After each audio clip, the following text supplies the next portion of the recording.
First of all autism is not curable. ఇది cure చేయడానికి disease కాదు, ఇట్స్ ఏ డిజార్డర్.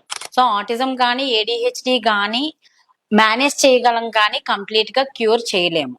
ఆటిజం ని manage చేస్తామని కానీ క్యూర్ చేస్తామని కానీ ముందుగా ఉన్నవి allopathy, homeopathy and special schools. ఈ మధ్య కాలంలో ఎక్కువగా ట్రెండ్ అవుతున్నవన్నీ స్పెషల్ స్కూల్స్. ఏ పేరెంట్స్ దగ్గర నుండి విన్నా కూడా ఇదే మాట విన్నాం. అండ్ నెక్స్ట్ వచ్చేది ఆయుర్వేద. సో అలోపతిలోని దీన్ని మేనేజ్ చేయడానికి స్పీచ్ థెరపీ, ఓటీ, బిహేవియర్ లేదంటే ఏబిఏ అని చెప్పి ఈ వీటిని మాత్రమే తీసుకొస్తున్నారు.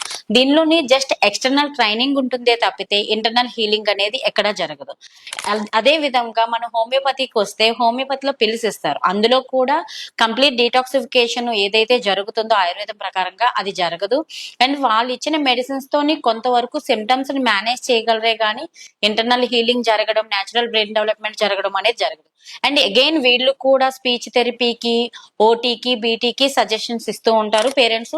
హోమియో ప్లస్ థెరపీస్ కూడా కలిపి కంటిన్యూ చేస్తూ ఉంటారు. ఇంకా మనం స్పెషల్ స్కూల్స్ గురించి చూసుకుంటే వాళ్ళు ఎక్స్టర్నల్ ట్రైనింగ్ కానీ కోపింగ్ స్కిల్స్ మీద కానీ ఫోకస్ చేస్తారు. వేరేజ్ మనం ఆయుర్వేదంకి వస్తే ఆయుర్వేదంలోని